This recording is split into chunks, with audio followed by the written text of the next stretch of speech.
இன்றைய நாளிலும் உங்களுக்கான வார்த்தை அவருக்கு முன்னால். ஏசாயா 49ஆம் அதிகாரம் 16ஆம் வசனம் சொல்லுது, இதோ என் உள்ளங்கைகளில் உன்னை வரைந்திருக்கிறேன், உன் மதில்கள் எப்போதும் என் முன் இருக்கிறது. இந்த வசனம் உண்மையில் தேவன் எங்கள் மேல் வைத்த அன்பின் ஒரு வெளிப்பாட்டை காண்பிக்கிறது. உள்ளங்கை என்றது எப்பொழுதும் எங்களுடைய பார்வை புலன்ல இருக்கிற ஒரு பகுதி. சாதாரணமாக மனிதர்கள் ஏதாவது ஒன்றை மறக்காமல் இருக்கிறதற்காகவோ அல்லது ஞாபகப்படுத்துகிறதற்காகவோ உள்ளங்கையில் எழுதி வைத்திருக்கிறது வழமையான ஒரு காரியமாய் காணப்படுது. இப்படி சாதாரணமான ஒரு மனிதர்களே தாங்கள் மறந்து போகாமல் இருப்பதற்கு எழுதுகிற ஒரு பகுதியா இந்த உள்ளங்கை இருக்கு. ஆனா எங்களை படைத்த எங்களுடைய தேவன் எங்களை உள்ளங்கையில் வரைந்து வைத்திருக்கிறாராம்.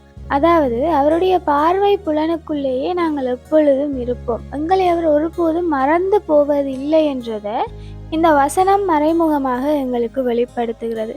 அது மாத்திரமல்லாமல் எங்களுடைய மதில்கள் எப்போதும் அவருக்கு முன்னாலே இருக்குது என்று இந்த வசனம் அழகா சொல்லுது. எங்களுடைய வாழ்க்கையில காணப்படுகிற மதில்கள் அவை எவையாகவும் இருக்கலாம். ஊழிய வாழ்க்கையிலும் சரி அல்லது தனிப்பட்ட எங்களுடைய வாழ்க்கையிலும் சரி, எங்களுக்கு எதிராக காணப்படுகிற ஒவ்வொரு மதில்களுமே எங்களுக்கு முன்பாக இல்லை, அது தேவனுக்கு முன்பாகவே இருக்கிறது. இந்த வசனம் அதை அழகாக சொல்லியிருக்கு. வேதத்துல ஒரு மதிலை குறித்து எழுதப்பட்டிருக்கு, அதாவது எரிகோ மதில்.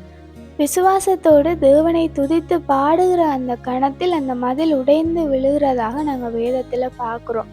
அதே போல எங்களுடைய வாழ்க்கையில காணப்படுகிறதான மதில் போன்ற பிரச்சனைகள் உடைந்து விழ வேணுமா இருந்தா நாங்க தேவனை துதித்து பாடி மகிமைப்படுத்தினால் மாத்திரமே போதுமானதாக காணப்படுது. அப்படி நாங்க மகிமைப்படுத்துகிற சந்தர்ப்பத்துல தேவன் அந்த மதில்களை உடைத்து எங்களுக்கான வழிகளை உண்டு பண்ணி தருவார். எவ்வளவு பெரிய மதிலா இருந்தாலும், அதாவது தடைகளா இருந்தாலும், பிரச்சனைகளா இருந்தாலும், தேவனுக்கு முன்பாக காணப்படுவதால் அவையெல்லாம் உடைந்து விழுவது மிகவும் இலகுவான ஒரு காரியம். நாங்கள் தேவனை விசுவாசித்து அவரை மகிமைப்படுத்தினால் போதும், எங்களுக்கான பாதையை அவரை உருவாக்கி தருவார். Have a hopeful day.